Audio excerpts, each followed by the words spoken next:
Ba, ba, ba, ba, ba. What's up, everyone? I gotta put the noties out that I'm live because I haven't been live in forever. But we got a real good new comic book week. I was real happy with this. This is one of the best of the year. Maybe the best of the year. Who knows? So we got good DC comics. We got good independent comics. And surprisingly enough, there are a couple of good Marvel comics. I couldn't believe it. So that's what we're going to be talking about.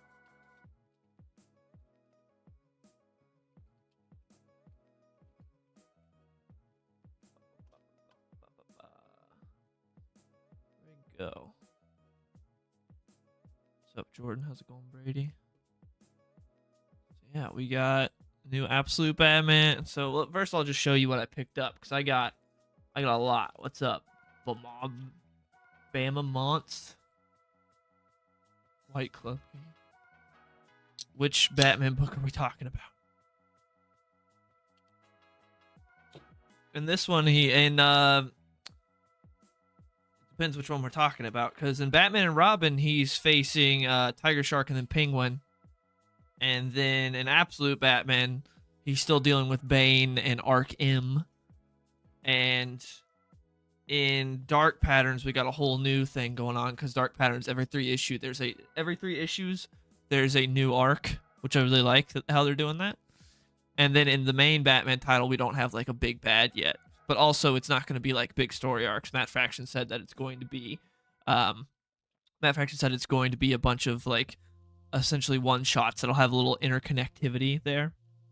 So, yeah. Yeah, got some Baja Blast Zero. You know it, dude. Jimmy's here to help review. So first, I'll just show you everything I got, and then we'll go one by one. Absolute Batman, obviously. Absolute Batman issue 12. Batman and Robin, beginning of a new arc. This is Batman and Robin number 25, and we're up to date to where we got the new costume. So it looks sick. I love the new suit with all blue. We got Batman Dark Patterns, another beginning of a new arc because it's like every 3 issues or so they do a new arc. Like every 3 or 4 issues. So, got the new arc. Aquaman.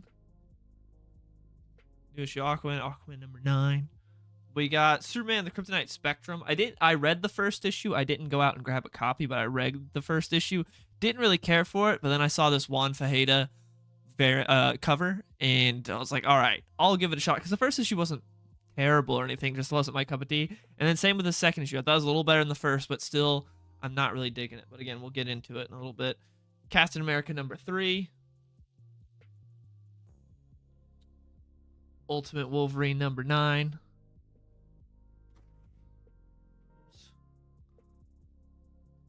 The Undead Iron Fist number 1. Punisher Red Band number 1. Dynamite and Blue Falcon from Jimmy Palmiotti, which I'm a huge Scooby-Doo fan, and that's how I know about Dynamite and Blue Falcon from when they did their crossovers. So seeing a comic from Jimmy Palmiotti, I was like, oh, I like Dynamite and Blue Falcon. I like Jimmy Palmiotti, so I'll check it out. Survive was a Robert Venditti new book. And then Redcoat, issue number 14. So yeah, a lot of comics to talk about today, but that's what I picked up. And most of them were pretty good. Some of them were really good. Some were great. I was surprised at how good of a comic week this was. I knew it was going to be good, though, because Absolute Batman, Batman Robin, and Dark Patterns are all amazing. Like, you have 3 Batman books that rule right now, so I knew that that was going to be good. But I was surprised by some of the others we got that were actually pretty good. So I guess, we'll start out with Punisher, because Punisher, this is a new series. This is ongoing, which Marvel had initially announced it as not being ongoing, and then Percy came out. I was like, yeah, it is ongoing.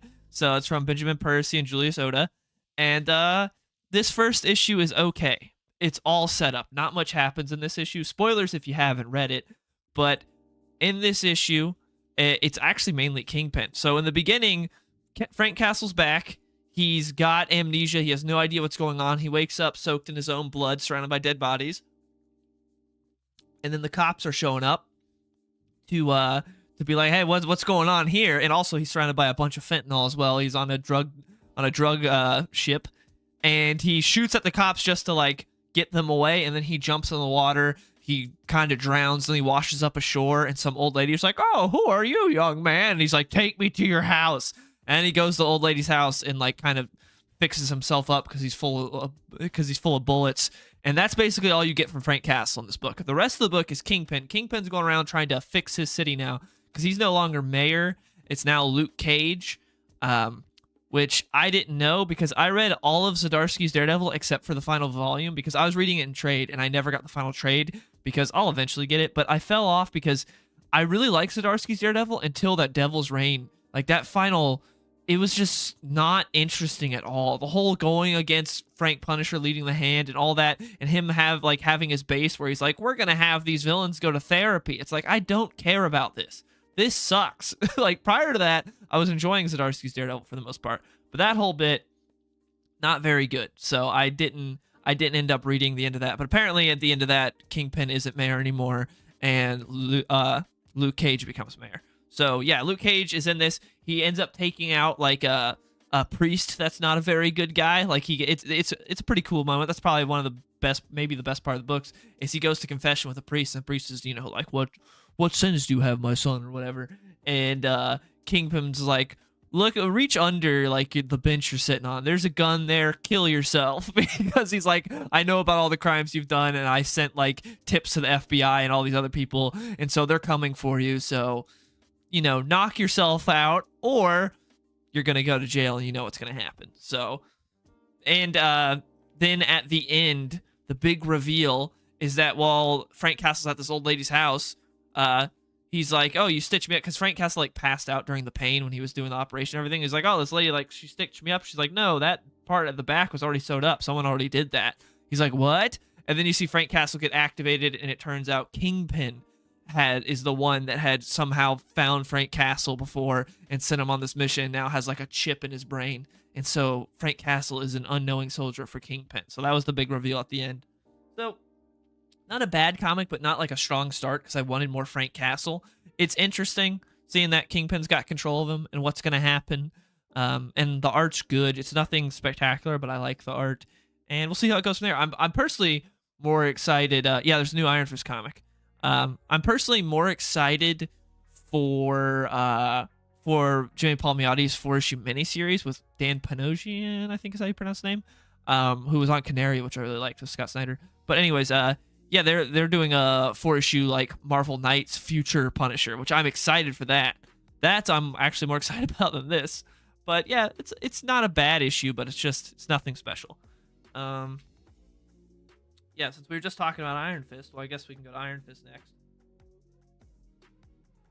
So, Undead Iron Fist. I love Danny Rand. I think Iron Fist is a pretty cool character, and Marvel doesn't really respect him that much. I was not very excited for this. The creative team is Jason Liu and Fran Gallen, and I hadn't read anything from either of these, I don't think, but I looked up, what they had done, and nothing. It's Danny Rand. It's Danny Rand. But nothing from Jason Liu that I had seen looked very good. Like, oh, this is who they're sticking on this Iron Fist book? And I wasn't very excited. But this first issue is great. It sticks the landing. It's a miniseries, though, sadly. But this first issue is awesome. So, they did an anniversary issue for Iron Fist. And in that, he died. This was like, what was this, like a year or two ago? Something like that. They killed Iron Fist in his anniversary issue, which is insane to kill him in his anniversary issue, because the anniversary issues are always like, oh, celebratory and like great moments for the character. To put a character's death in there is crazy. Because when I did my Iron Fist video, like what's going on with Iron Fist, I didn't read I didn't read that issue because it was like, I think it's like $8 or something, and I didn't want to pay for that issue. And most of the people on there weren't even people that had like anything to do with Iron Fist. Those weird creative teams, other than Claremont.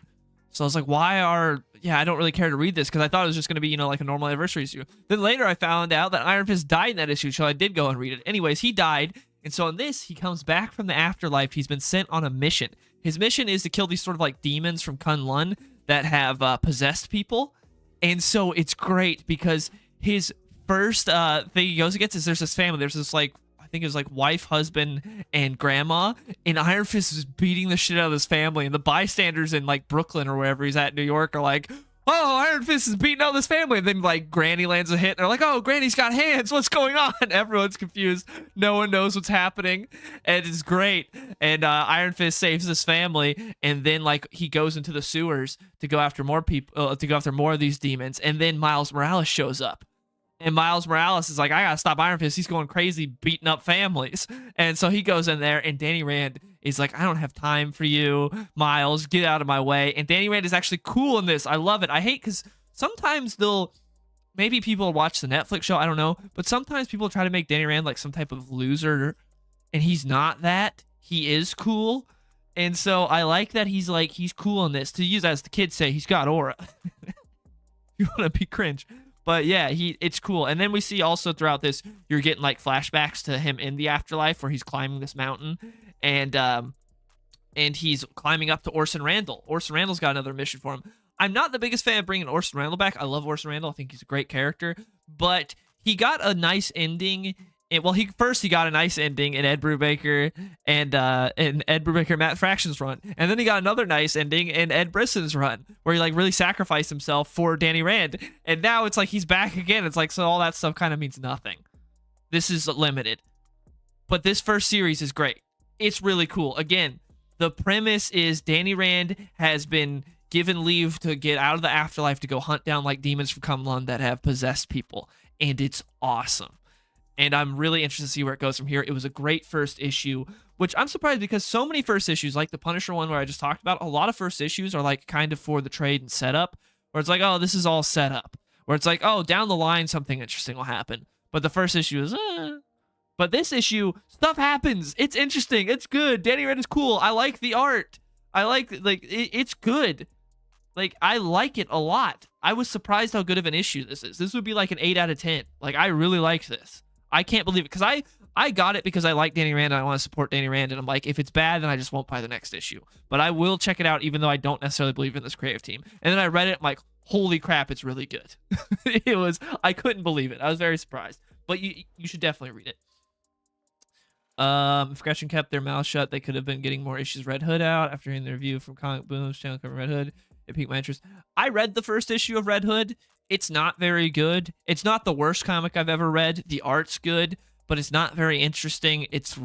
Feels really odd that Huntress is there. It feels really weird that Jason's in New Orleans, but it's not New Orleans. It wasn't very good. It wasn't, again, it's not like it was like a 5 out of 10 comic for me. It was just mid. It wasn't a terrible or the worst comic I ever read, but I'm not going to be doing a review on it because, you know, everything that happened and all that, and I did my video talking about that whole situation. But yeah, I read it. Now I'm wishing I had bought an issue, because now they're going to be with DC recalling them. They're going to be like a collector's item, and you could have spent $5 and probably made like 70. So I wish I would have bought an issue, but I didn't, because yeah. But anyways, Iron Fist is a big recommend. You should check it out. Undead Iron Fist issue 1 was really good, better than it had any right to be. Court looks like it might be an interesting series. Is that like an acronym? Or am I getting D's nuts right now? Ultimate Wolverine number 9. It was good. There's some cool parts in here. We actually get to see Wolverine go and hunt the doctor that had turned him into the Winter Soldier. So I like seeing a little bit of that. Wasn't a great issue or anything, but Ultimate Wolverine's been solid. It's been one of the few Marvel books that I've actually kept up with. Like Ultimate Wolverine and Incredible Hulk are like the only two I had kept up with. Prior to like the new series that have been coming out, like Punisher that just came out. But yeah, I'd say it's like a 7 out of 10. I'd say if you've been digging Ultimate Wolverine, you'll still like this. I really liked Wolverine Goes to Hell, from Jason Aaron. I liked that a lot. We had to go and like fight his well, I got the sound for the alert, but it didn't actually pop up. We'll see if it does the thing where it pops up in 5 minutes. But yeah, Ultimate Wolverine, I'd suggest it. Captain America number 3. I want to like this so bad because I love Captain America, and we got a good artist on here, and Chip Zdarsky can sometimes be a good writer. The first 2 issues were not very good. The first issue was fine. It wasn't bad. It was fine. The second issue wasn't very good. But issue 3 was actually pretty good. It's the flashbacks are still pretty gay and uninteresting. It's very by the numbers. It's like, ugh. Did you know that brown children died when we invaded Iraq? Did you know that soldiers killed kids in Iraq? It's like, okay, yeah, I've seen this a million times in like every movie, TV show, comic about the war in the Middle East. It was bad. I know. And it's like, it feels like Zdarsky feels like he's breaking ground by doing this. It's like, yeah, I get it. This happened. It was bad. What? Like, it's not interesting. It's so by the numbers. It's like, I have seen this 1,000 times before. You know? Like, I've seen it so many times. So the flashbacks aren't very interesting. But what I will say, because in one of the flashbacks, what he has is a suicide bomber drives up, because it's like, I think they're in Iraq. They're in, they're in the Middle East. It's like after 9/11, they're in the Middle East. And like a suicide bomber drives up at the old Captain America and his troops. But also they got... Never mind. But anyways, like a suicide bomber drives up at them when they're in the streets and explodes. And then you see a little kid running away, like unarmed. And one of the soldiers with this other Captain America, the 9/11 Captain America, shoots the unarmed kid in the back. It's like, oh, isn't this deep? It's like, I've seen that a million times before. It's not very interesting, But the modern day stuff is pretty cool. So it's with Doom and Captain America. So at the end of issue 2, Captain America split up from the other Cap, because there's two Caps. There's, our Cap, Steve Rogers, and then there's a Captain America that they tried to create for 9/11 for the war in the Middle East after 9/11 happened. The Captain America for oil. But yeah, so that Captain America is now teamed up with Steve Rogers. They went over to Doom, Latvia, to see what's going on over there. And they're trying to stop Doom, because Doom had like taken like the U.S. embassy over there. Had like Doom just decided to like take all some of the people there hostage, and like the senator or whatever that was there, the diplomat, I can't remember, whoever it is, and he took their family hostage and everything. So Cap was sent in with both Caps were sent in with a team, the New Howling Commandos, to save the hostages. Cap ended up splitting off with them because they meet up with the resistance that's there.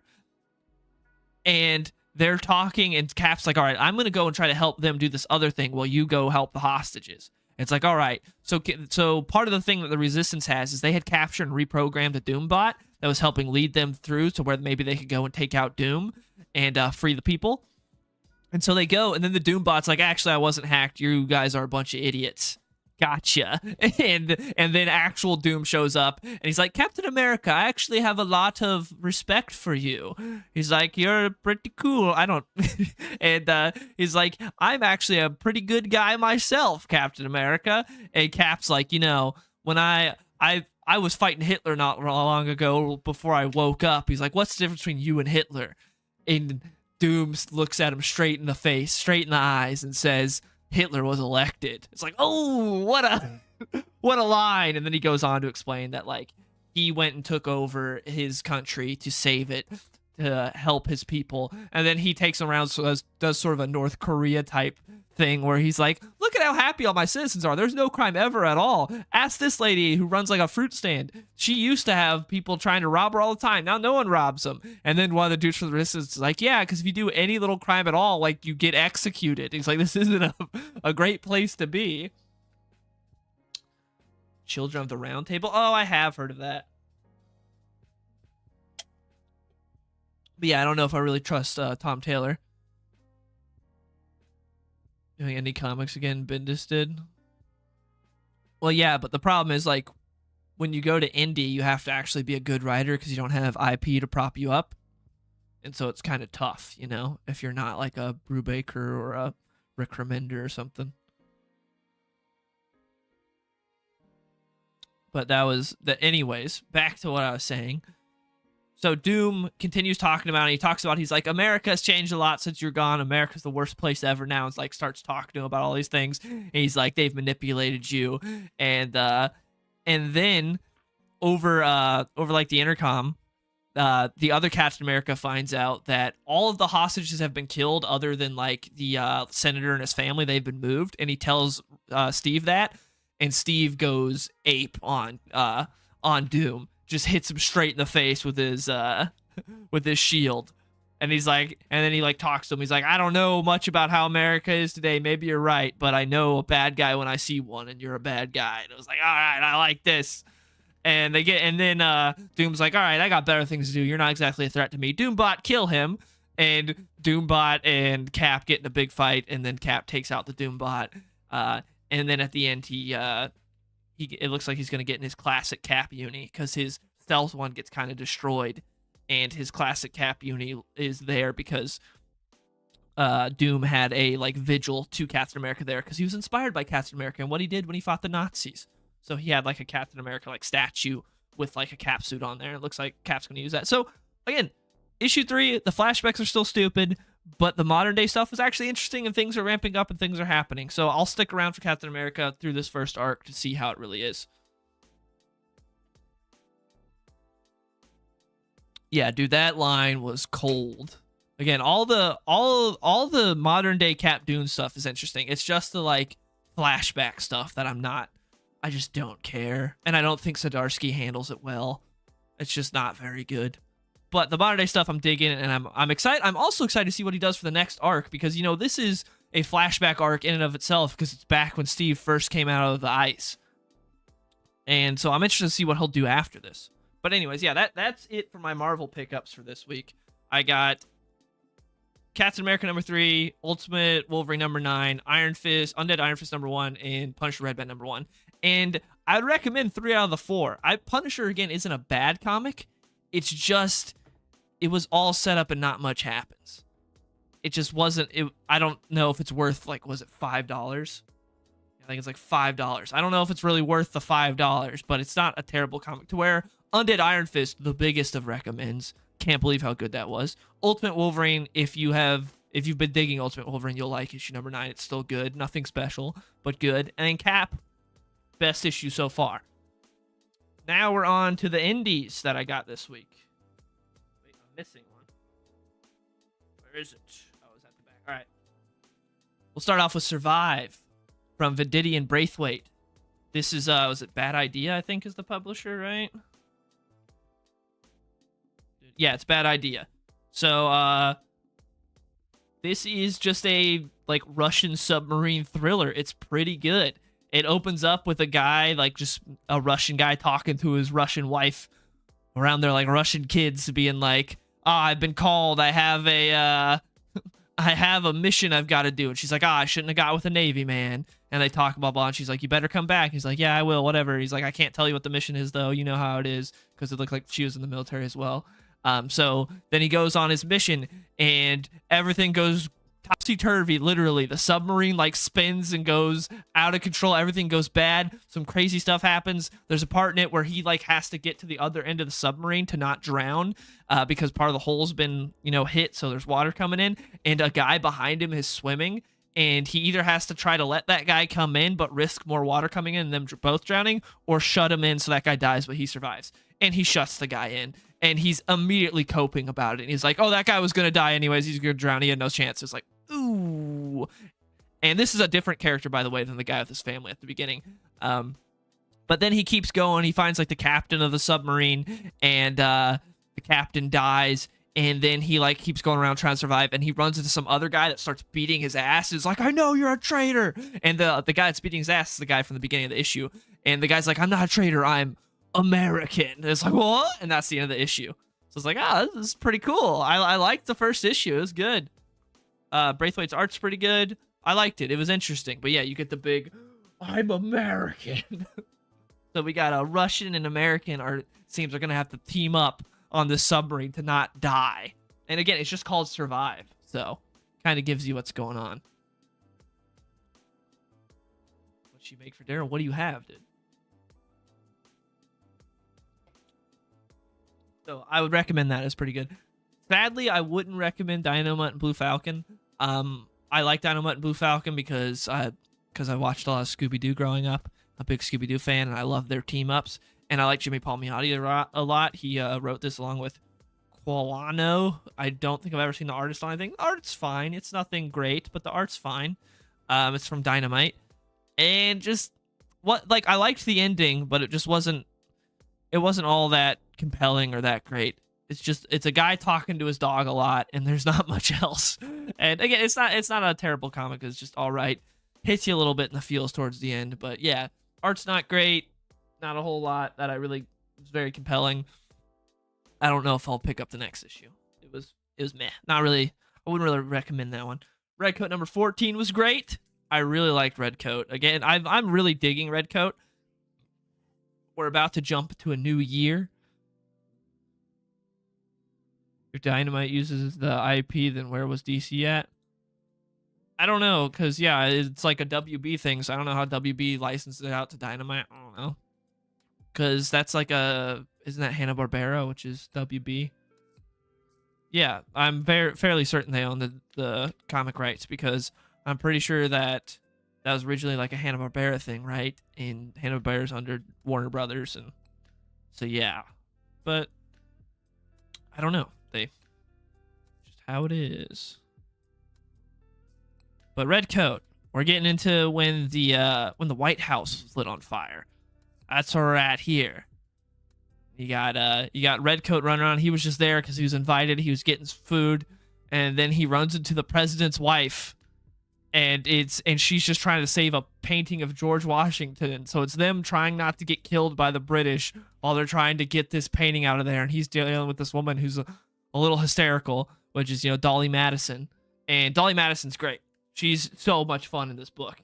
And Red Coat's great as always. I really enjoyed it a lot. I like Red Coat more when it's like these one-off, just one-shot issues. Like the story arcs are good, but I much more prefer like the one-shots. I think the one-shots are more interesting, where it's Red Coat going to one spot and then just shit happens, everything hits the fan, and we get like a self-contained adventure. And it's like I like that a lot.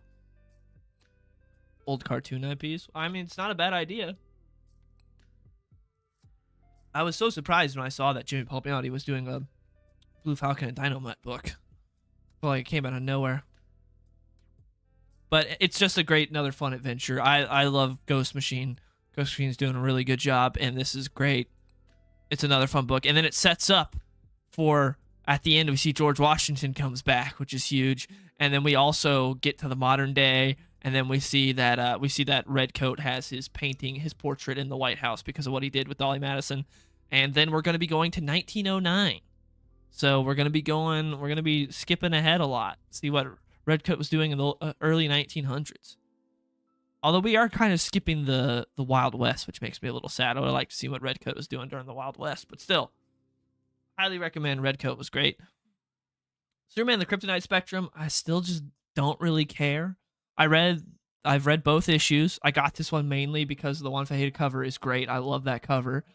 But I just don't really care. If you don't know the premise of this book, in the first issue, Superman gets a bunch of new kryptonite. They're all like these different colors, and he doesn't know what they do. So he invites Batman over and is like, Batman, I am going to test these all on myself to find out what they do. And Batman's like, that's retarded. Why would you do that? And Superman's like, oh, gotta find out. And so he starts testing them on himself. And in the first issue, he tests this kryptonite that made him perceive time differently. So it's very trippy. And then in this issue, he does one that just makes him real big. But while he's real big, Lex hits some with red kryptonite, and it's modern day red kryptonite, so that just makes him angry. It's not like back in the day where he would just turn into something weird, or like he'd get hit with red kryptonite. It's like, I have the head of a giraffe now, which I think is a lot more fun than just, red means angry. But anyways, he's giant angry Superman in this, and they're just trying to contain him. There's some funny moments in here. You got some lady trying to save a spreadsheet throughout the entire issue. The art, I know this is the guys from, what's it called? Ice Cream Truck or whatever. I can't remember what it's called. What the heck are these guys from again? They're from that one freaking book. I can't remember what it's called. But they brought them over here for this. And the art style, I feel like, doesn't really fit DC superheroes, especially Batman. I feel like the Batman doesn't look very good. Superman looks okay, but I don't think the Batman looks very good. It's not a... Again, I'm saying this a lot, but it's not a terrible comic. It's just like, I don't really care. I don't know. Maybe some people dig it. I thought it was better in the first issue, but I still didn't really care. Yeah, Taylor and Bendis did a lot of not so great things with Superman. About to move on to Aquaman, which Jeremy Adams is doing a great job on Aquaman. I'm liking Aquaman better than his Green Lantern right now. I still like his Green Lantern, but I think his Aquaman's better. I think it's really cool what he's doing. So Aquaman finally moves over from that like other world he was at, where he was with future Mara and she died and their daughter, but he brings their daughter with him. And when he comes back, Superman is like possessed by this one thing and he's beating the tar out of the Justice League. And Aquaman comes and helps him because Aquaman is much more powerful now because he's infused with the blues. So Aquaman's essentially a god right now. And he helps him purge Superman from whatever's like controlling him, from whatever's possessing him. And then at the end of the issue, we see that Mara's back. So Mara's not dead. Also, Aquaman saves. He's no longer the Beard. And Mara's got their child. So everyone that died, because a couple issues ago, we were in that other world where it was like the future, and we saw old Mara and his grown-up daughter, and like everyone in Atlantis died.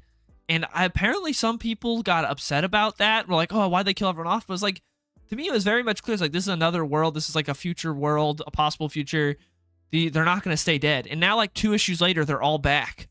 Like, yeah, obviously that was what's going to happen. But people got mad about that. I don't know why. But it's great. I'm really enjoying John Tim's art. I'm getting over my PTSD because every time I see his art, because he's a good artist, it's just every time I see it, I think of the Tom Taylor Son of Superman book where it's like, but it's good. He's great on Aquaman, and I'm really digging it. I love Jeremy Adams' Aquaman. He's a bit more of like a violent Aquaman. That's why some people have theories that this is absolute Aquaman. It's possible, but I don't think so because, well, it may be because DC could be dumb enough, but it's like you don't think DC would be dumb enough to be like, we'll do Aquaman that'll lead into absolute Aquaman. So that way we'll have a book that doesn't sell even half as well for several months before we do a book that sells way better. Like, they would have just done it as absolute Aquaman, right? Who knows? But it's Aquaman #9 is a big recommend. It's really good. Batman Dark Patterns #10. Dark Patterns has been amazing. If you have not been reading it, I've been loving it. And I'm surprised at how good it is because Dan Waters' Nightwing is not it. I'm not big on Dan Waters' Nightwing. It's not very good. Dexter Soy's art, great. Which I feel kind of bad for Dexter Soy because I saw on like Twitter he was going through it like a week ago or something. Like some people left negative comments on like a comic article or something for his art, and he was like getting very upset about it. It's like, man, hope he realizes that's the minority because he is killing it. Like, he's doing a great job. Like, he's the best part of that comic. I love Dexter Soy's art. But anyways, in this issue, there's a new guy, as you can see from the cover. There's a new person setting places on fire. There's a new pyromaniac going around Gotham. And, of course, they instantly go to Firefly, but he's locked up. So they go to Firefly and be like, what's going on? And we find out that Firefly has been exchanging letters. He's been pen pals with some new pyromaniac that he's been mentoring. And I love how I love how Firefly is portrayed in this, because when Jim Gordon's talking to Firefly in Arkham, I think they're in Arkham. I can't remember this universe if like it's like, oh, it's only black, because it's like this is. I don't think this is in continuity, but it doesn't have the Elseworlds or Black Label tag on it, so I don't know if it's technically supposed to just be like real early career Batman. They don't make it clear. Not that it really matters, but I don't know. Anyways, he's like locked up in Arkham and he's talking to him, and he's like, if Firefly talks to Jim Gordon, Firefly's like, you know what you gotta do to get me to talk? He's like, no, I'm not going to bring you a flame. I'm not going to do that, you idiot. And he's like, come on, just bring me one little flame. It's like, no, I'm not going to bring a pyromaniac flame. I'm not going to do it. that was great. But Batman's been banged up because of the events of last issue, where he got real banged up by that new Red Hood gang. And Hayden Sherman does it again. Hayden Sherman on Absolute Wonder Woman, I don't think his style really fits that well. But on Dark Patterns, it fits this Gotham perfectly. This old-timey Gotham, it's so good. Has Black Manta returned to facing Aquaman? No, he's not back yet.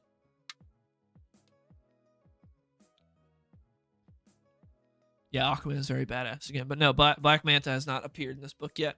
I have no doubts that if it keeps going, which who knows, because apparently it's not selling very well, even though it's really good, we'll see Black Manta.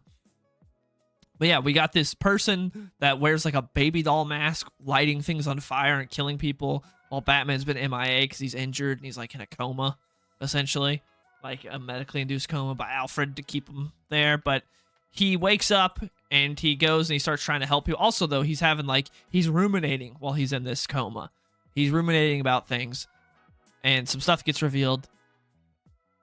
It's really good. And then we get a moment where, because you remember in the very beginning, the very first arc of Dark Patterns, there's this really weird, what is it called, like coroner or whatever, the dude that looks at dead bodies for the police. That guy, like I think it's a coroner, I can't remember, but that guy was a really weird dude that Bruce was kind of off about, that GCPD has hired. And Jim Gordon goes to visit that guy, and he gets locked in and the room gets lit on fire, and then Batman comes and saves him. And Jim's like, how did you know? And Bruce is like, or Batman's like, I didn't. I just came because I needed to check on that weird corner that you got, because some things are not adding up. And it's great. It's really good. And then at the end, we get the reveal of who the person is, which I won't exactly spoil that part, because if you've been reading Dark Patterns, you haven't read it yet. It's pretty cool. So Dark Patterns is great. If you're looking for a detective Batman, Dark Patterns is where you want to go. It's more of a ground level detective Batman. It's just very far from like Bat God. Dark Patterns is great. I'm kind of sad that this is the last arc. I wish we would get more, but it's really, really good. Hayden Sherman and Dan Waters are killing on there. And then probably my favorite comic of the week is Batman and Robin number 25, which no surprise here, Philip Kennedy Johnson always does great. And this is the new arc because the Memento arc just ended. Memento was great. It was like, I think 12 issues. It was a real long arc. It was really good. I loved it. Even though it was long, it was paced well. And now we got a new arc with a new artist, because before we had Javier Fernandez and we had Miguel Mendoza, and they both were amazing. And now we got Fico Ocio, if that's how you pronounce it. I don't know. I'm terrible with names. And he does amazing on this. I'm assuming he's going to be doing all the... I don't know. Maybe Miguel will come back in to fill in. I have no idea. I don't know what the plans are for artists on this new arc. But this new arc is great. It opens up with a guy getting out of prison. And all the guards are like, hey, man, be good. And like they all like the guy. Like, it seems like he was on good terms, like he didn't do anything in prison. They give him his belongings. All he's got is like a hat, some keys, and then a drawing of his family that it looks like a little child did, like his son had drawn him and his wife. And so then he heads out. He goes to this cemetery and this church, and he digs some stuff up. And he digs the things up, and it looks like he's got like a thing with like a key maybe or some type of symbol. He's got some coins, and then an article, a newspaper article clipping that says "Feared mob boss dies in captivity." And then he's like, love you forever, boy. And he touches the tombstone. So it seems like his family's dead. It very much seems like that. And then we go to see Batman and Robin, what they're doing. And Batman's now in the blue suit from Batman number 1, which I love the blue suit. It looks great. I'm really digging the blue suit. Yeah, Batman has a million books at DC right now. But the thing is, most of them are good. But Batman and Robin is so good. Anyways, Batman's fighting Tiger Shark. Tiger Shark is in a war with Penguin and his crew right now. And he takes out Tiger Shark, and it's a really great epic action sequence. Batman's fighting him in a helicopter. He is paralyzing guys for life. They're like, the helicopter's not high up. It's like maybe 15 feet off the ground. And Batman is sending people down straight to the ground. It's like, oh, that guy's never going to walk again. That guy's not going to enjoy solid food ever again. But he didn't kill him. So he's doing Batman things the whole time. He's beating him up, and Damian's over the intercom like, now. And Bruce is like, wait. And then he's like, now. And Damian comes in on a motorcycle and helps, and they take out Tiger Shark. And it's really cool. It's a great action sequence. It looks amazing. The art's great. The way Philip Kennedy Johnson writes the whole sequence is great. I love the back and forth between Batman and Robin. And then they go and they're in, they like go to some skyscrapers. And I like this new suit that we got for Damian, by the way, because he's got a new suit now. He doesn't have the suit that he had during like the Williamson run. He now has a new suit. But yeah, he's got a more like classic kind of Tim Drake sort of ish looking suit. Anyways, they're on this skyscraper, and Bruce is reminiscing, and he's like, see over there how in the sky there's blue and red. He's like, the blue is light and power. The red is lights from Trigate Bridge. And he's like, you can only see it at this exact hour on nights when it's about to rain. He's like, I saw it first years ago after one of Dick's first big wins as Robin.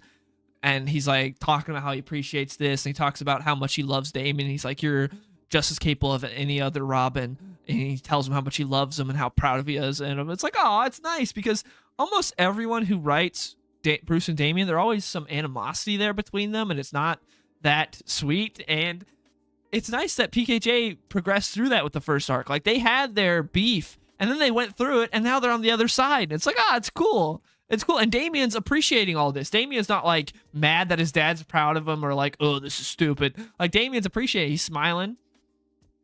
And it's, what are your thoughts on the Ryan Gosling Star Wars movie? It's the only thing for Star Wars that I'm even semi-excited about in the future, but I'm still not super excited because it takes place after the sequel trilogy. So, yeah. But anyways, they go back to the Wayne Manor, and Bruce is like, hey, we've got some time. Why don't we go see a movie? And then freaking Damian is like, oh man, a movie with other people? I don't know. It's like, in what theater would we go to? The Monarch? And Bruce just looks at him stone cold. And is like, I can't believe my own flesh and blood would say that. It's so good. Let me freaking, yeah. This is the face I posted on Twitter. Such a good page. It's like, and which theater will we go to? The Monarch? And Bruce just gives him this stare. It's so good. It's such a great moment.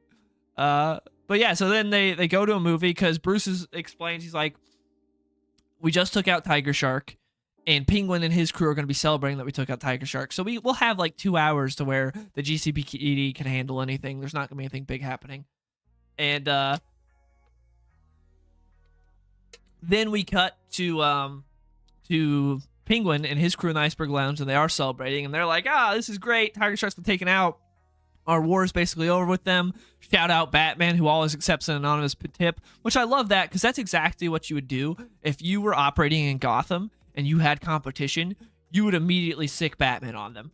You would immediately like try your best to be like, hey, Batman, over there, there's some other guys doing some bad things.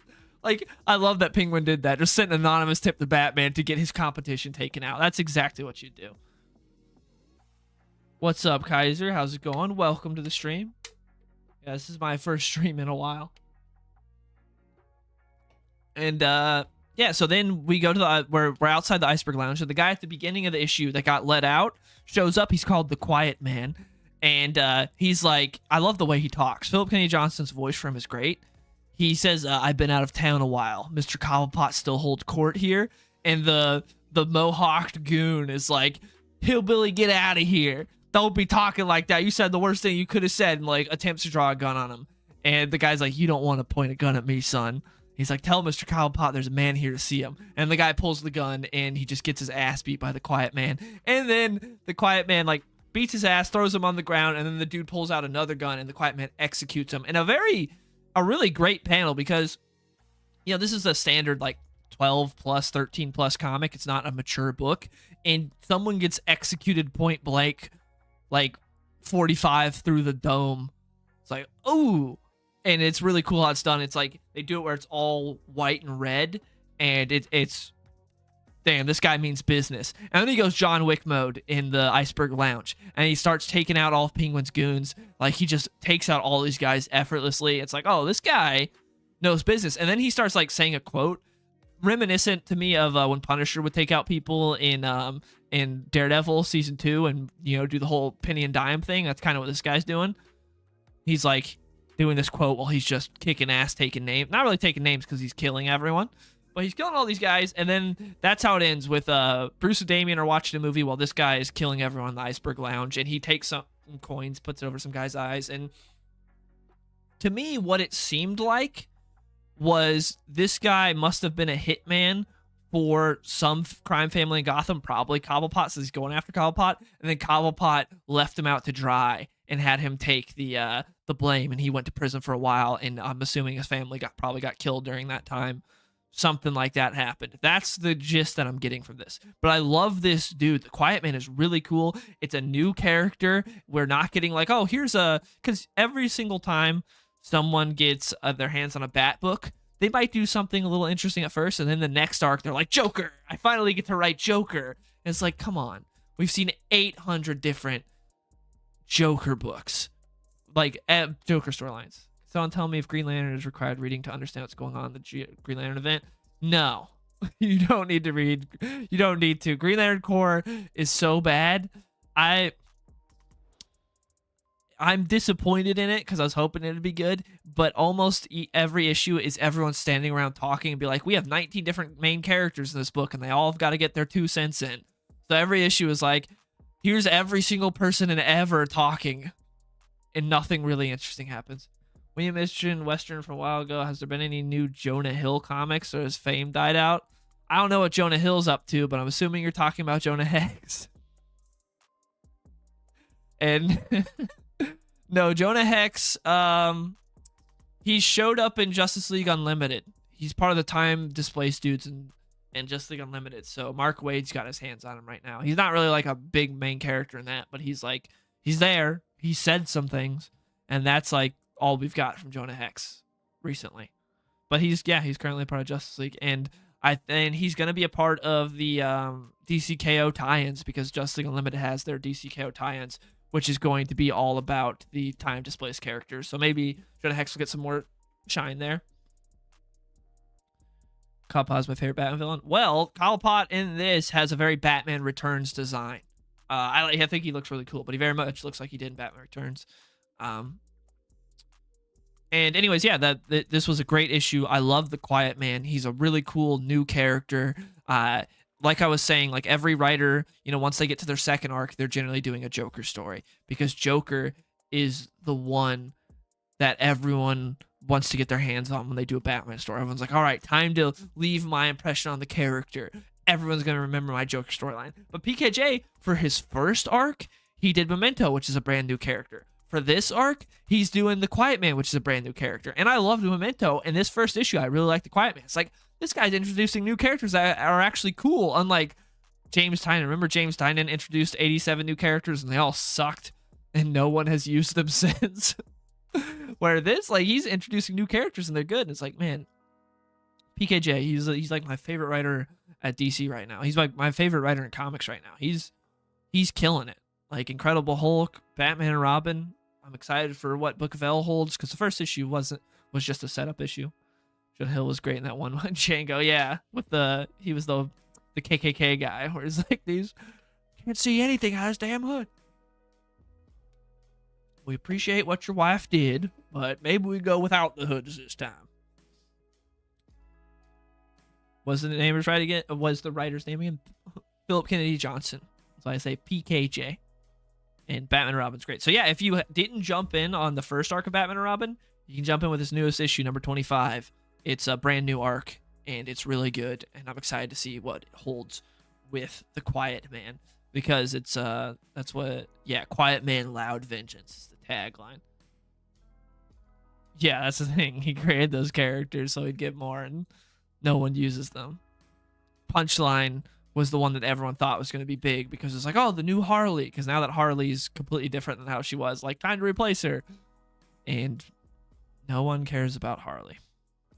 Then Absolute Batman. Your new reader? Well, welcome. But yeah, I would say you could jump in on Batman and Robin. I would highly recommend it. If you're looking for a good Batman comic, Batman Robin's great. Absolute Batman. Speaking of KA, what do you think of Batman facing in the new comic? And the Daniel Warren Johnson, it's like a absolute one-shot, I believe. I'm excited for that. I think it'll be cool. Daniel Warren Johnson's very talented. The like one page we got of him surrounded by the KKK looked sick. I'm excited to see him just run through those guys. I think that could be cool. Didn't like the other stuff though. Well, I don't know if you've checked out Batman and Robin or Dark Patterns, but both of those are really good Batman comics. I definitely recommend. If Jeff Johns returned to DC, do you think he'll do the Doomsday Clock sequel? No, I don't think DC wants him to. If he comes back, I don't think they'd ever continue anything with Doomsday Clock. I love Doomsday Clock, but I don't think that's going to happen. Just Absolute Batman. Well, Dark Patterns and Batman and Robin are both books you can read without having to really know anything else. Especially Dark Patterns, because Dark Patterns is like in its own thing.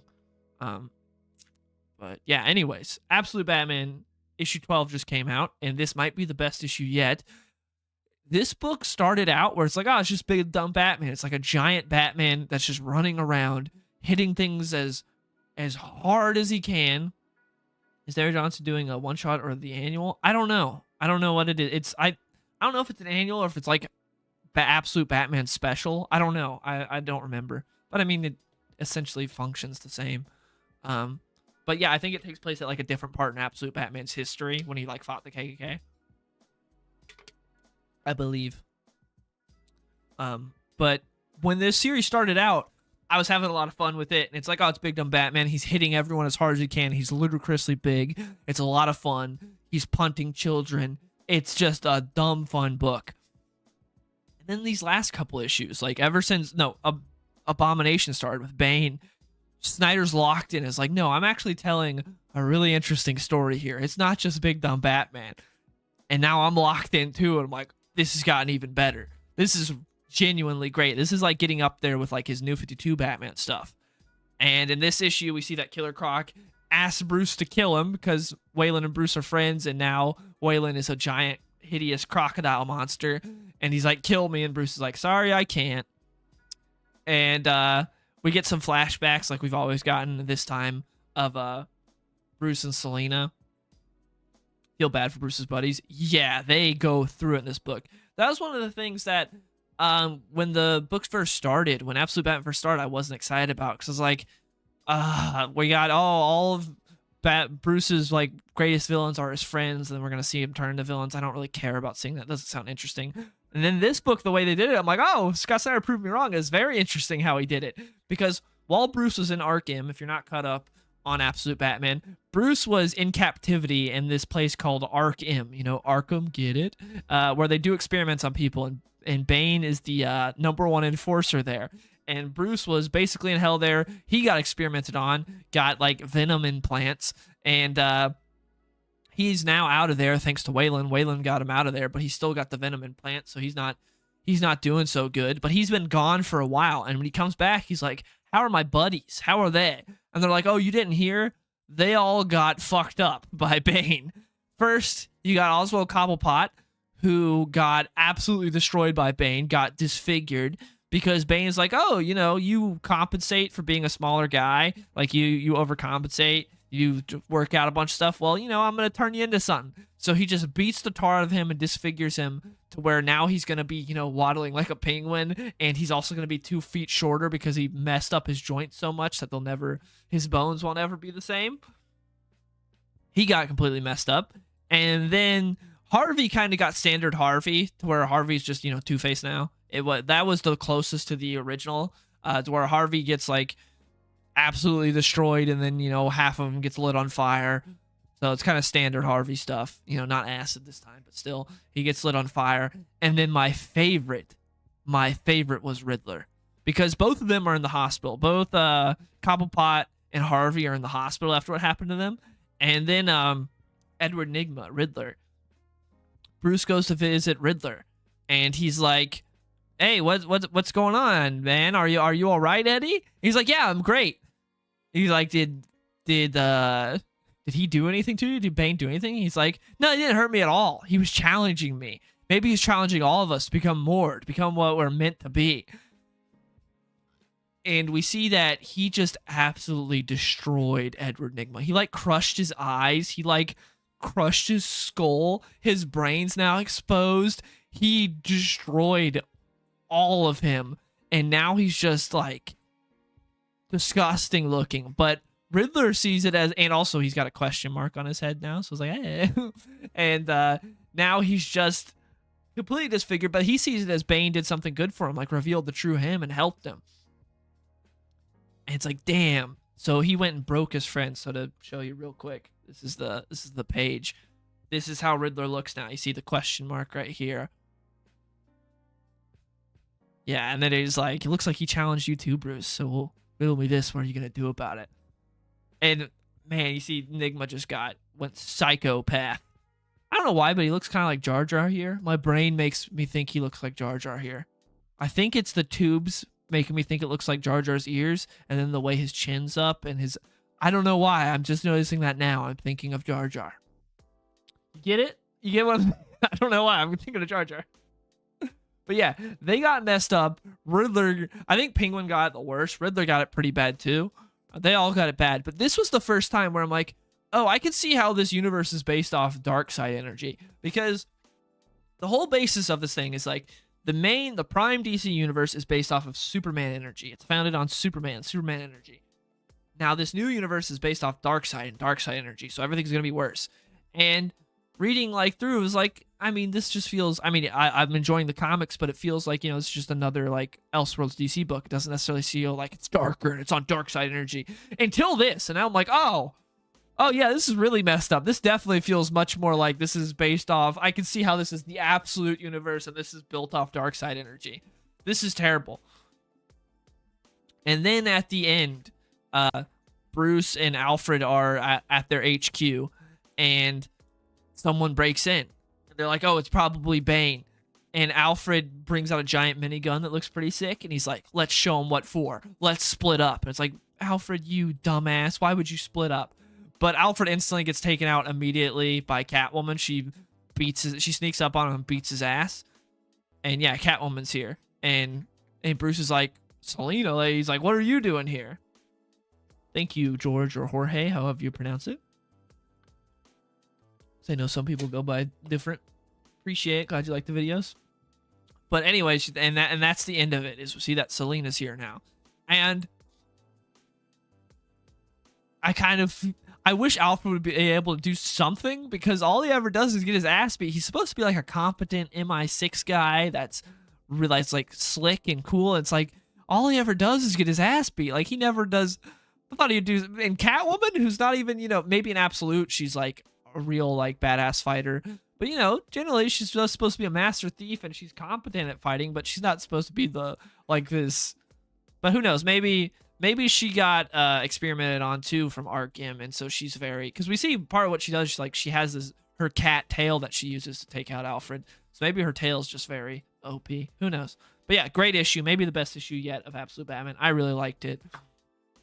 Scott Snyder's in his bag right now. Nick Dragotta is great. We had Clayman on the prior issue, which was really nice seeing Clayman get out of Tom King's basement and hook up with a good writer on a book, because Clayman is one of the best artists at DC, but you wouldn't know it because they keep him in Tom King's basement chained, and he never gets to be paired up with a good writer. But he got to do one issue of Absolute Batman. It's like freedom. He got to see the sun for a second before Tom King grabbed him and threw him back in.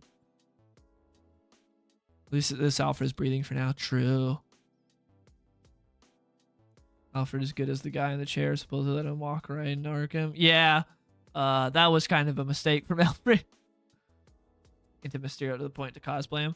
Her mask looks very much like Black Mask's mask from Absolute. So, yeah, I'm assuming there's a connection there because she's got the big dome. So, we'll see how it goes. But that sets up. And that was all the comics from this week that I read. That was all I read. What else have I been reading recently? I've been reading, I read all the Dark Horse Witcher comics. What's up, Brandon? How's it going? I read all the Dark Horse Witcher comics because I've got these library editions, which are the giant oversized editions. Those are great. Because I'd had the first omnibus that I got at Emerald City Comic Con like a couple years ago, and I read that and liked that. And that was just a normal, like, soft trade type deal. And then I got the oversized library edition. That was great. So I read that, and then that got me in a Witcher mood. So then I looked and saw that they've done some adaptions of the Witcher short stories into comics, like this, and so it's pretty cool. It's the Witcher books, the short stories, not the full novels. I wish they'd do the full novels in comic form. That'd be cool. But they've been doing the short stories, and I've got the true Nick Dragotta does love his dome-headed characters, so maybe there's no connection. But I feel like they gotta have some connection because the whole Arkham thing and them both having domes and her just showing up. But who knows? He does like domes a lot. But I've got the first 3 books. I've read the first 2, and I just got the 3rd one the other day. The only problem with this is they're like $15 to $20, and it's 56 pages. So not a whole lot of bang for your buck, but it's really good. So, and I'm a Witcher fan, so I'm enjoying it, finally getting into it, because, you know, I'm too retarded to do actual books. So them doing book adaptions in comic form, it's like, yeah, and the art's good, so I'm enjoying that. Anything else I've been reading? Trying to think if there's anything else. Did you go see Fantastic Four First Steps? Yeah, I did. It was fine. I didn't love it. I did. It was fine. Um, I didn't care for how Galactus was used. I'm not a big Fantastic Four fan. I am not a big Fantastic Four fan. Like, I never really cared for them. So, I'm not like coming into this where like it's not like the comics or blah blah. It's just like I never really cared for Fantastic Four, but I wanted to like the movie, and I went in and was mad. How they take down Galactus is so stupid. We can get into Fantastic Four spoilers because it's been out for months. So if you haven't seen the movie, there's your warning. But the fact that how they beat Galactus is they put they put the child in the middle of the giant teleporter, and Galactus is like, "Ooh, I'm gonna go get the child," and then he stops right before. He's like, "The child isn't actually in the teleporter," and sees that it's in the building. So then he goes after that, and all of them fail to stop him, and then Sue's just like, "Actually, I'm more powerful than Galactus," and she pushes Galactus solo into the teleporter, and then they teleport him. And then he reaches out, and the Silver Surfer comes back, who had been gone for like 40 minutes, and she pushes him in. Just the dumbest way to defeat Galactus. That's all he does the entire movie, by the way. He does nothing else but show up and be like, "I'm a big dumbass. Whoa, let me chase this. Oh, no." And the whole time she's pushing him, he's like, "Whoa, whoa, how do I stop being pushed? Whoa." It's like, this is the guy that was supposed to be such a big threat? This guy? What? It was so weak. It was so stupid. I thought they were gonna do something more interesting. Like when Reed was opening the ports on his back, I was like, "Oh, they're gonna do something like smart with take him down. They're gonna have to." No, she just pushes him into the teleporter. Like, oh, okay, this is the guy that's a big threat. And also, I like how people had showed like the Lego Marvel game and like a couple other instances where it's like, every time Galactus gets beat, he's just pushed into a teleporter. It's like they just keep doing it. No, I do not have a Patreon. I have channel memberships though, but I don't have that. Scroll go. Yeah, like, well, still has a lot of people because that's Marvel thinks that bit is funny.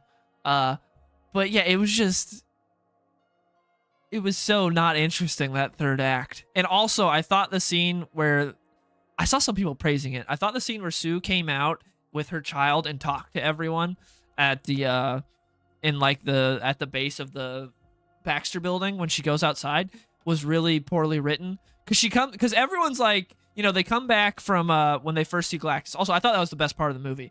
I was really digging Fantastic Four up until they came back from visiting Galactus. I thought all that stuff was really good. I liked it a lot. I thought that stuff was really cool. And the Silver Surfer's chasing them when they first run into Galactus. I was really digging all that. And I also like Johnny's side plot of figuring out her language, the Silver Surfer's language. I like that. Like, that stuff was good. But everything else, I didn't really care for. And the part where Sue comes down, she talks to everyone. Because everyone, when they come back, Reed's like, he asked a price. It's in the trailer. He's like, they asked the price and it was too high to pay. Like, what's the price? It's like, he wanted our child. He wanted Franklin. And it's like, we wouldn't do that. And everyone's like, you should have given up your brand new child to Galactus to save the rest of us. Why wouldn't you? And no one understands where they're coming from and hates them for it. And then Sue comes out and explains to everyone why they shouldn't hate it. She's like, "I have a family and I love my family. I also had a dad, and he wasn't the best dad, but he liked me. And I had siblings, and families love each other, so I won't give up my son." They're like, "Wow, we really understand you now, Sue." It's like, what? That's the worst. What? It was so terribly written. It's like, how would no one understand that from the get-go? Like, it wasn't like it was half and half. It was like everyone in this universe was like, screw the Fantastic Four for not giving up their kid. And then Sue gives the most poorly written reason for why. And they're like, "Oh, now we understand." It's like, yeah, it's their kid. They love their kid. Of course they're not going to give it up. What's up, Tommy? How's it going? So I thought that, and I saw some people on Twitter praising it, being like, "This was so well written." I was like, I thought that was terrible. I thought it was really bad. Are you going to see Tron? Maybe, because I have AMC A-list, so it doesn't cost me a single penny more to go see it. So I might, but I'm not excited for it because Jared Leto, and also the director, is the guy that did, I think, the last Pirates movie, which wasn't very good, and he hasn't really done anything else that's good. So I'm not excited for it. I love Tron Legacy, though. I wish they could get him back. Was it Joseph Krasinski, the guy that did F1 and Top Gun? I wish they'd get him back. I really liked Tron Legacy. Um, and also that scene where Sue tells Reed, she's like, "Yeah, I don't. When you are you, you hurt me." Was like, that is the meanest thing anyone could ever say to you. Like, don't be yourself, because when you are, it sucks. It hurts me. It's like, what the like, I don't think that's something you'd ever say to someone you love. That's insane. Like, that was crazy. I thought all the performances were good though. I will say, when the thing moved his mouth, the CG was not very good. It looked weird. And same with Silver Surfer. Like, if they weren't moving their mouth, it looked all right. But when they were moving their mouth, it's like, oh, that is so clearly a CG. That does not look good. Are you interested in the Black Phone 2? Yes, I love the first Black Phone. I was not interested in the Black Phone 2 at first because I was like, it's just, another horror sequel to make money. There's no reason to do a sequel. And then I saw that first trailer and I'm in. That first trailer was great. So I'm excited. I love the Black Phone, the first one. That was my favorite movie of the year. The Black Phone's great. But yeah, Fantastic Four, it was fine. I wouldn't say it was bad. I just didn't really care for it. But again, this is coming from someone who's not a Fantastic Four fan, so take that for what you will. And I kind of felt similarly about Thunderbolts, except I was much more excited for Thunderbolts because I like Bucky a lot. So I was excited to see Bucky, and then Bucky does nothing in the movie. Nothing. You see the part what he does in the trailer where he blows up their car. That's all he does in the whole movie. I was like, that was But Wyatt Russell steals the show. Wyatt Russell was by far the best part of Thunderbolts. He was great. And overall, again, that movie's like a 6 out of 10. Like, I liked it, but it wasn't great. It wasn't what Marvel needed. And then Captain America was bad. Captain America was terrible. You could tell there's a bunch of reshoots. For some reason, there's a midget Israeli agent beating up people that are 3 times her size. And every time she's on screen, she's like comically small. It's like, why did you hire this? No offense to that lady, but she shouldn't have been cast. Why? She's literally like 4 feet tall, and then she's like doing Black Widow things, throwing people around. It's like, what? I don't know what was going on. That was Superman's speech. I liked Superman's speech. I know it's been mixed on Twitter ever since the digital thing came out. But I liked Superman's speech because he wasn't like telling the world that. He was telling Lex that. Because Lex had just gone at him about how he's like this inhuman piece of shit. Literally like, you piece of shit alien. And so he's like shouting at Lex. And so I like that. And, he had been through a lot in that movie. So that I understood. And you get why Lex felt that way. To where, like, in the Fantastic Four, it's like, why did every single civilian feel that way? Why did none of them explain? Like, there's no other, like, fathers and mothers that would understand where they're coming from until she gives this horribly written speech. But I liked that, but I know some people didn't like Superman's speech. Thoughts on Peacemaker Season 2? I haven't seen the latest episode, but I didn't care for Season 1 of Peacemaker, and Season 2 I haven't really cared for either. I thought, was it Episode 3 was the best episode yet, though. But it's just, here's what I'll say, like, my big problem with Peacemaker is, I don't give a shit about everyone not named Peacemaker. I could not care less about Hardcore and what are the rest of their names? Economos. They keep trying to introduce this drama with these other characters. I don't care about any of them. And they keep trying to be like, oh, aren't you interested in Amanda Waller's lesbian's daughter, lesbian problems? No, not really. I don't really care.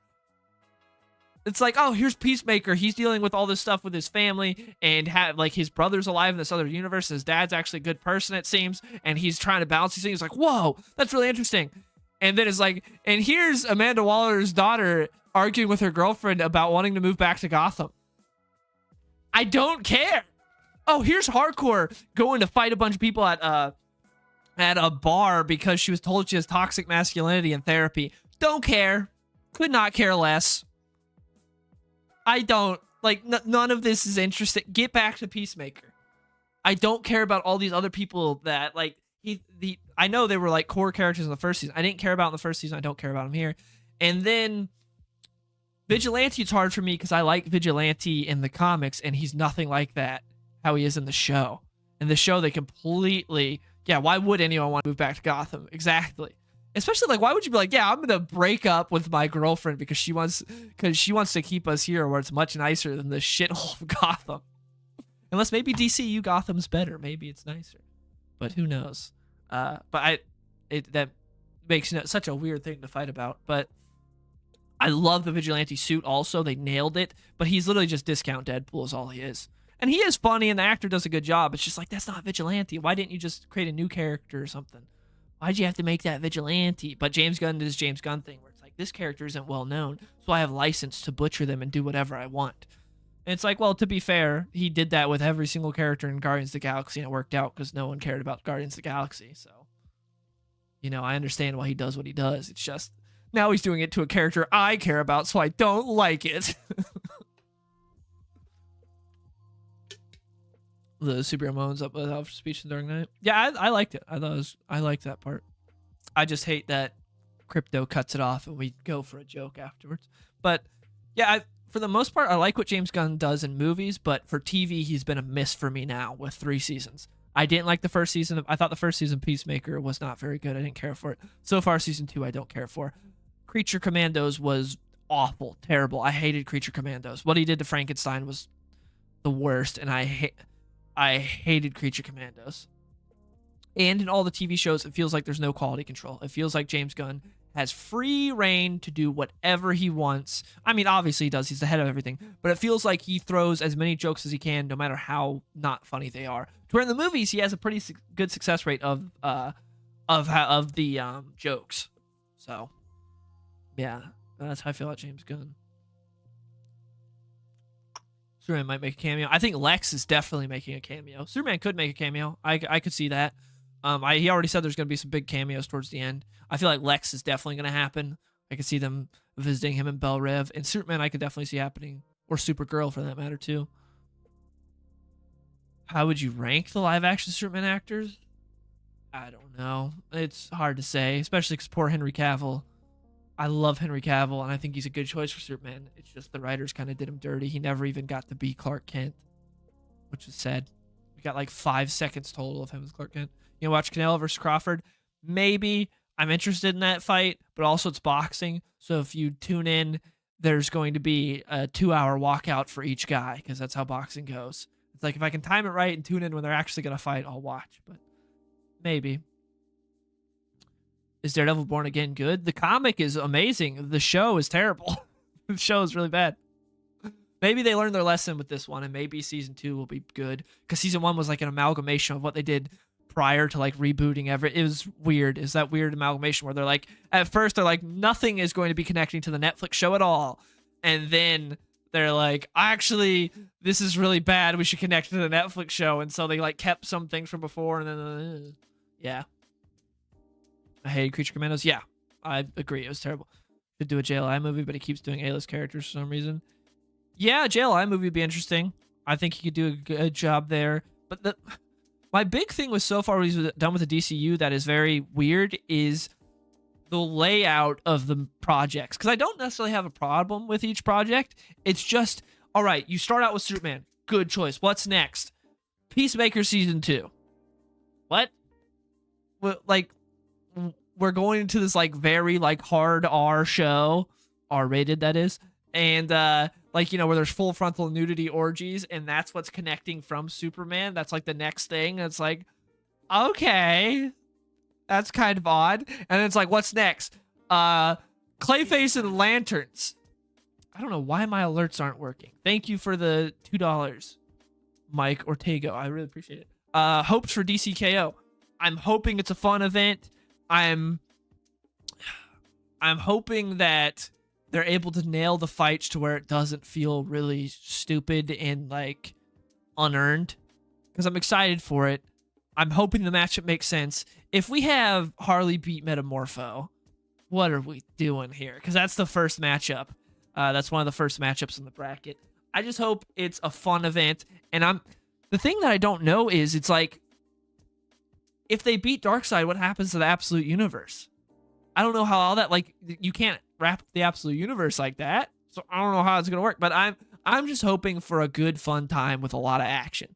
That's what I'm honestly hoping for. I think Scott Snyder's gonna deliver because Scott Snyder's been on a warpath with making comics like worth your money. Like he has been on a warpath of being like, we are going to make good comic books and we're gonna get some quality here, and like he's been nailing it. And I think he's not going to overextend himself like he did with Metal. I think he's gonna keep more contained, and I'm excited for KO. But anyways, what I was talking about with DCU and their rollout of things. Again, it's like Superman leading into Peacemaker, which is really odd, which is then like Lanterns and Clayface. And Lanterns, if it was actually Green Lantern, oh, cool. But no, it's a bunch of people that really want to make a True Detective show and Tom King. And also Hal Jordan and Sinestro are 60 years old, so they're going to instantly parallax Hal, and Jon Stewart's going to be the main Green Lantern. And also, again, there's a big age difference between the two. And it's like, also Guy Gardner's like 50. And it's, what? Why are we doing Lanterns on a TV show budget in live action? I don't get that. And then Clayface, I think is a great idea. I would love to see like a horror Clayface. I think that could be really cool. But for it to be like your third or fourth project in the DCU, it's like, this isn't really going to connect to anything or help set things up. And we already had that weird Clayface in Creature Commandos. So it's like, I like the idea of doing that, but just why are we doing that as like the third or fourth project? It feels kind of, and then also Supergirl. I forgot, we're having Supergirl. And it's like, so we're doing, and not just Supergirl, we're doing Tom King's Supergirl, where she's, you know, like this drunk party girl or whatever. And it's weird. I just don't understand the rollout.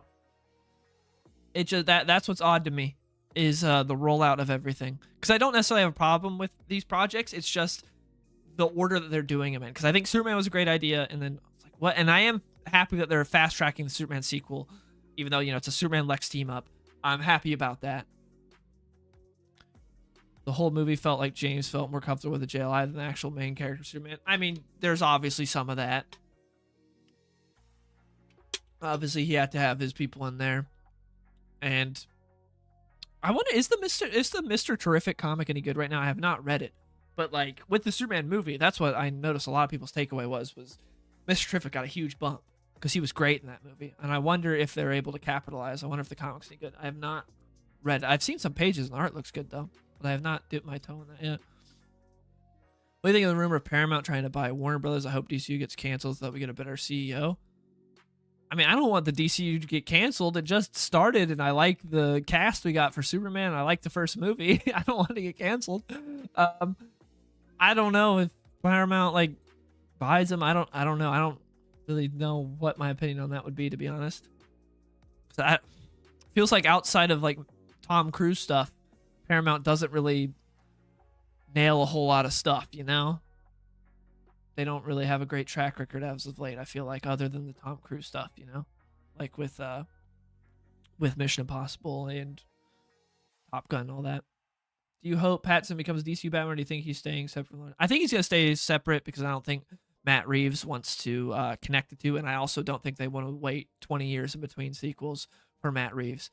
So I don't think it's going to happen. I love that universe, and The Batman is a great movie, but I don't think they're going to connect the two. What good comics Marvel has at the moment? Incredible Hulk is still really good. I'm enjoying Ultimate Wolverine. That's basically all I would confidently recommend. Issue 3 of Captain America was good, but the first 2 issues weren't very good. And then this first issue of Iron Fist that just came out, that I just talked about earlier in the stream, is really good. You should read that. Undead Iron Fist #1 just came out this week.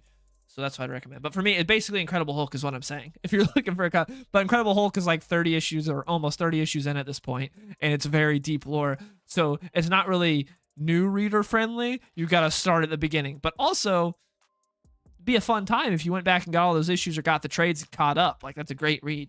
So yeah, good Marvel comics at the time for me right now is read Incredible Hulk. I think the Harley Quinn show's in its own universe, yeah. Do you think after Superman, Ultraman could be on Earth X and creates crime syndicate for Superman 2? No, I think he went to Bizarro World. I think that's Bizarro World is what's going to happen there. I also saw a lot of people being like, oh, Superman killed this guy. I think Superman's like, yeah, if I got thrown in there, I wouldn't die, and this guy's supposed to be stronger than me. So I think he knew he wasn't killing him when he threw him in there, by the way. That was my interpretation of that. Do you think they're going to make Supergirl a girl boss? I mean, I don't think so necessarily. I think they're just doing like they're just following the Tom King comic, which I have not read, but I heard it's literally just True Grit. Which I like True Grit, but that seems very weird to draw inspiration from that for a Supergirl story because it's not Supergirl at all. But also, Tom King isn't exactly always the most faithful to the character he writes. Wait, it's a Superman Lex Luthor team up? Yes, it's a Superman Lex Luthor team up. James Gunn just came out and said that. I think he was on Howard Stern, and he was like, it's as much a Lex Luthor's film as it is a Superman film. They're going to be teaming up to fight a greater threat. He hasn't said what the greater threat is. Obviously, everyone thinking Brainiac, which I wouldn't doubt it's Brainiac. But who knows? Maybe he'll throw a curveball. Maybe it'll be Mongol or something. But it's probably going to be Brainiac. And I'm excited for Man of Tomorrow. I can't wait. And we're getting in 2 years. Let's go. I would love to see Parasite or Mxyzptlk as well.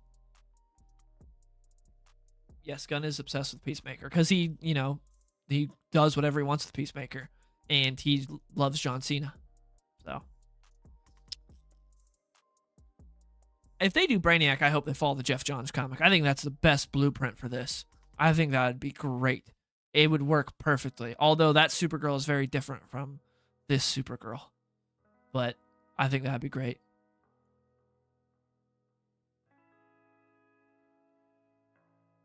Be Twinkle first and Batman second. Thoughts on Peacemaker season 2? I don't really care for Peacemaker. I want Batterson to fight Bane. That's what was funny was I believe like Matt Reeves a while ago said that he wants to stay away from the fantastical elements of Batman. He doesn't really care for that stuff. He wants to keep it more grounded. And then Pattinson came out recently and was like, my favorite parts about Batman are the crazy fantastical stuff. And so I was like, well, you got two different, that was great. I love that. I was like, hopefully Pattinson wins out there because I'd love to see some more fantastical type stuff.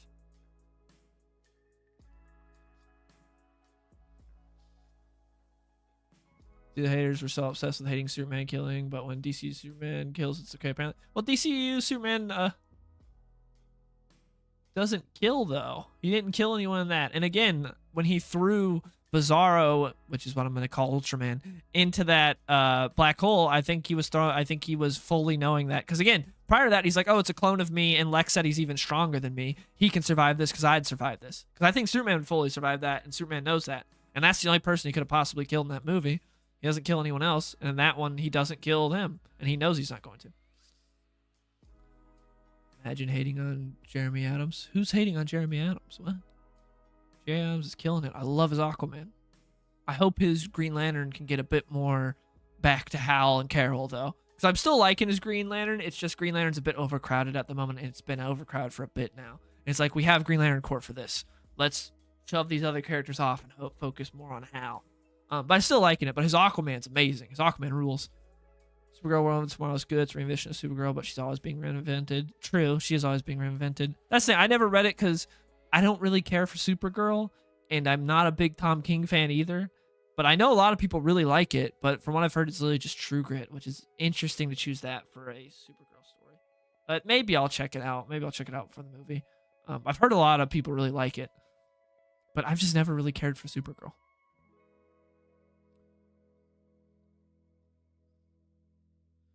Do you think it'd be good to have Imperiex be the big threat and then Lex can be president Lex in the future?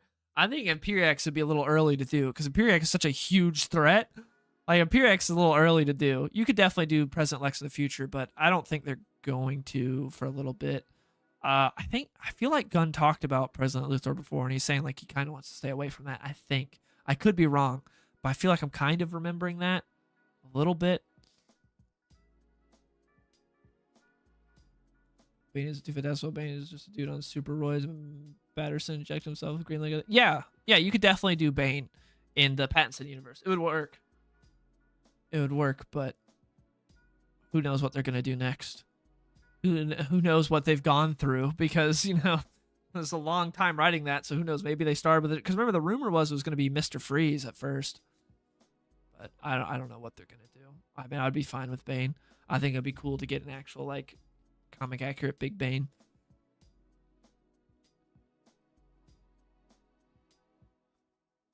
Well, I mean, James Gunn, if we know anything about him, we know he adores All-Star, so I wouldn't doubt us getting a Superman, a Clark and Lex scene like All-Star.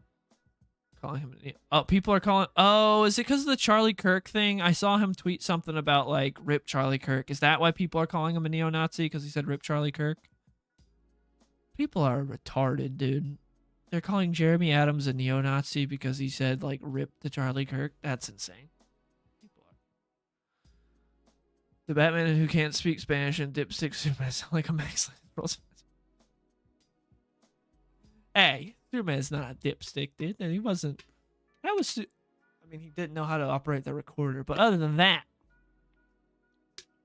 that was great. When Penguin's like, "No, any Spanish fellas?" I love that. Ooh, that was crazy. That Penguin was so good. I can't believe the Penguin show was so good. Do you like knives? Are we talking about the Ed Brubaker book that just came out? The Ed Brubaker Sean Phillips book? Are we talking about like a butter knife? I don't know what we're talking. We could be talking about a lot of things. We're talking about the Ed Brubaker Sean Phillips book that came out. Yes, it was great. I love Criminal.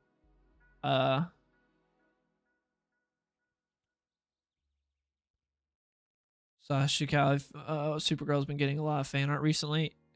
It's probably because she's hot and people like drawing hot people. If I had to guess, I think that's probably why. Yeah, Man of Tomorrow's definitely getting made. It's gonna happen.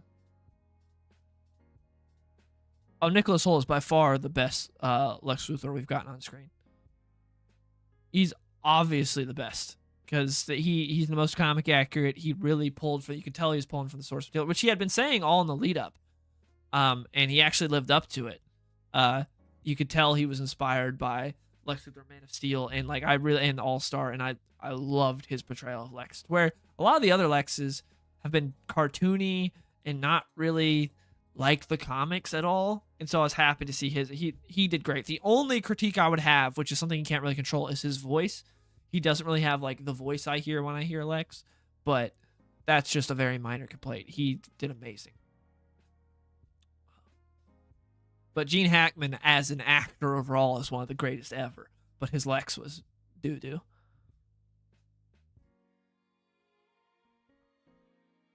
I doubt they're going to do a Penguin season 2. I feel like that was just a one and done thing, right? But who knows, because it won so many awards.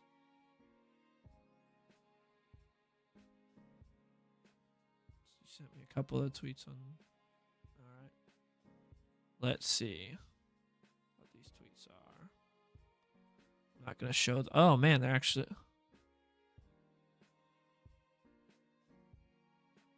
What? Oh, man, this one actually, because... Oh, my goodness. Well, first, they said Jeremy Adams, who has been liking numerous alt-right tweets, but likes aren't public. How do you know what tweets he's been liking? And also, I know for sure he hasn't been liking alt-right tweets. That's crazy. But yeah, it's people saying that... they shafted this, the person that was writing Red Hood because of their comments, but they're keeping Jeremy Adams, who they're saying is a neo-Nazi, which he's not. This is insane. I think they're saying that because of him saying Rip Charlie Kirk and because of him appearing on Wes's channel, which Wes isn't a neo-Nazi either. So I don't understand. Reading these tweets.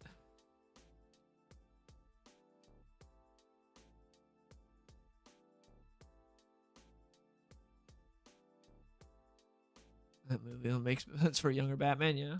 Thoughts on the 1A scene? Was great. Loved it. I don't think he was necessarily confused why everyone was mad. I think he was more like mad that Lois was like chipping at him about it. Because you saw in between, like when he was talking about what Totally Not Israel, I can't remember what the name of the fake place was doing.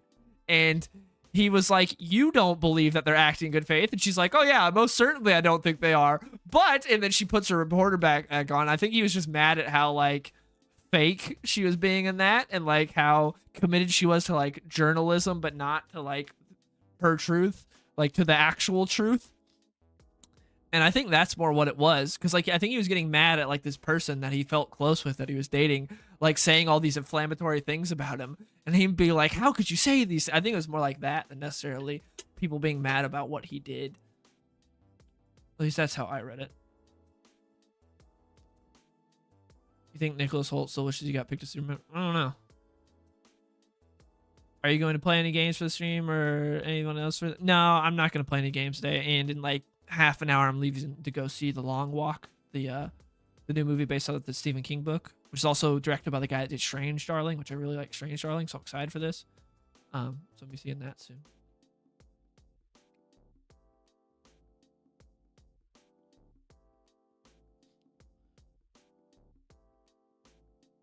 Look up people's like with there could be, yeah, you're right, maybe there's a problem. Look up people's likes. I have no idea, but I don't know, because with YouTube it's different. It just gives you like an estimate number and it's not even correct. It's just like around there. Where this, like specifically knowing what tweets someone's like, I don't know. What's your favorite animated Superman movie? All Star. All Star is my favorite animated Superman movie. A lot of the animated Superman movies aren't very good. The sort of American Alien animated movie they did was good. I liked that. But a lot of the Superman animated movies aren't very good. Like the one they did for Brainiac, the Superman Brainiac one that was based off like Jeff Johns' Superman Brainiac, they butchered it so bad, and that art style was terrible. If the art style was better for Superman versus the Elite, that might be my favorite, but the art style is so bad.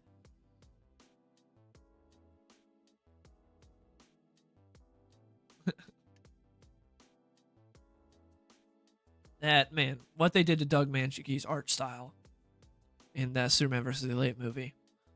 So disappointing, because the movie's not bad. It's just that art style. I can't watch it.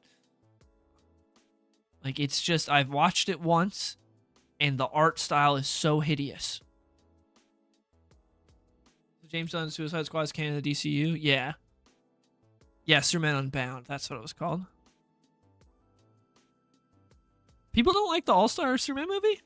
I liked it. I thought it was good. I thought it did a good job of trimming the fat for, being, what was like an hour and a half movie, because it's one of those direct-to-DVD animated movies, so they have to do them shorter. Like, taking out the Jimmy turning into into Doomsday and the Black Kryptonite, like all that stuff. It was like, I understood. You got to trim some stuff that made sense. I liked it. I thought it's not as good as the comic, obviously, but I thought the movie did a good job. I love the voice acting. That's might be my favorite Lex Luthor voice actor, which I know, blasphemy, because how good Clancy Brown is. But my problem with Clancy Brown is I feel like the only voice direction he ever gets is, could you be angrier and louder? Like, we hardly ever get the cool, calm, collected Lex with him. It's almost always like he's cool, calm, collected for 5 seconds, and then he starts being just an angry retard. And that's all he gets. Yeah, Blue Beetle's also can't. Blue Beetle was so bad. Blue Beetle was awful. Thoughts on Death of Superman movies? I don't really care for either of them. I don't like either of them, to be honest. I don't know why, because they did the first one, and it wasn't, very much like the comic. They did some things, but it wasn't very much. It was brutal. They did a good job of the brutality, I'll say that. But it wasn't very good. It wasn't very accurate, the comic. It wasn't a terrible movie. And then the second one, they're like, all right, now we're redoing it. This time we're going to do it comic accurate. It's like, actually, no, we're going to do it in the New 52, and it's with this weird New 52 collected animated universe that we did. What?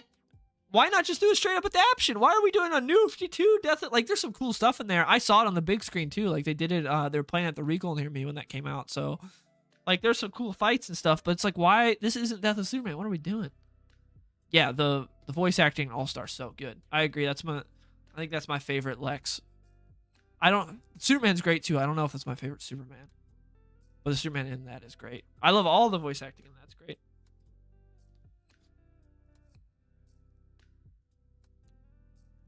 The Dwight Schrute's Lex Luthor was the worst. Oh yeah, I forgot he played him. I forgot Ray Wilson voiced him at one point. Do you think Alan Richardson from Reacher could play Wildcat? So he turned down the role as DC Bat. He turned down the role as DC Batman? I don't think that's true. All he had said was he wanted to play Batman before. I doubt he turned it down. I mean, he could play Wildcat. He's kind of big for Wildcat. I don't know. He's huge, but also on Reacher, their whole goal is to make him look even bigger than he is. But he's still a big guy. I don't know about Wildcat. I don't know who. I don't know who I'd cast Richardson as. I mean, obviously everyone says Shazam. The problem with Shazam is like he is old. Like Richardson's like in his 40s, and he's not gonna get any younger, and he has already aged pretty rapidly because of all the roids he's on. Like watch Reacher season 1, and then watch Reacher season 2, and that guy ages 15 years because of all the roids he does. Still Jack, still great. Love him as Reacher. Nothing but love for Alan Richardson, but he looks a lot different from season 1 to 2. Do you think is the best Lois Lane adaptation? Probably in this last Superman movie what we got. I really like the Lois in the Superman movie for the most part. As far as like the live action stuff goes. Oh, the Lois and Clark, the show. I forgot about the CW Lois and Clark show. I still need to finish that. I haven't. That's actually probably my favorite Lois, to be honest.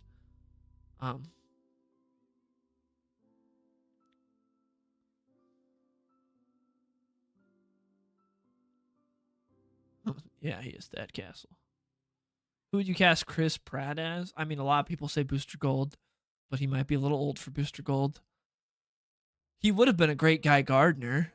I mean, Nathan Fillion kills it, but Nathan Fillion is also 50. But Chris Pratt as Guy Gardner would have been like perfect. I feel like he would have been great as Guy Gardner. And you can have Guy Gardner be 40, you know? Like, you can have him. Yeah, because. Oh, man, he's 46. That was Nathan Fillion. Nathan Fillion's 54. Okay, so yeah, he is like a decade older than him. Yeah, I think people think Jensen Ackles short because of that other dude he was on Supernatural with that is like 6'4". I think that's why people think. Yeah, that's why people think. Yeah, because Jared Padalecki is 6'4" and it's Jensen Ackles 6'1". So that's why everyone thinks he's short because he was on a television show for 1,000 years with a guy who's 6'4". That's why everyone thought he was short. But the problem again is Jensen Ackles 47. And like you're just beginning a universe. And it's like you don't want everyone to be like in their 50s or mid 40s, you know? Thoughts on Tyler Hoechlin as Superman from Superman Lois playing? I don't think that's a rumor. I think that's just he said he would like to play Batman because people ask like if he was a character. He's like the only other character I want to play is Batman. So I don't think that's really a rumor. I think that's just what he said. I don't know how he'd do as Batman. He did great as Superman, even though my main complaint with him is he looks nothing like Superman at all. Like he looks so far from Superman. But he was a great Superman. He nailed the acting part of it. He just looked nothing like Superman. But anyways, I think that's basically it for today's stream. Thank you guys. This was fun. Went for a little over an hour and a half. Got to talk about comics. If you didn't join at the beginning of the stream will be up, so you can go back and see me talk about all the comics this week that I got because I read quite a few comics. It was a really great comic book new comic book week. There's a lot of great comics out that you should definitely check out. Surprised at how good Iron Fist was. But yeah, that's it. Thank you so much for everyone showing up to the stream. This was fun. And yeah, I will see you guys later. Good night, everyone.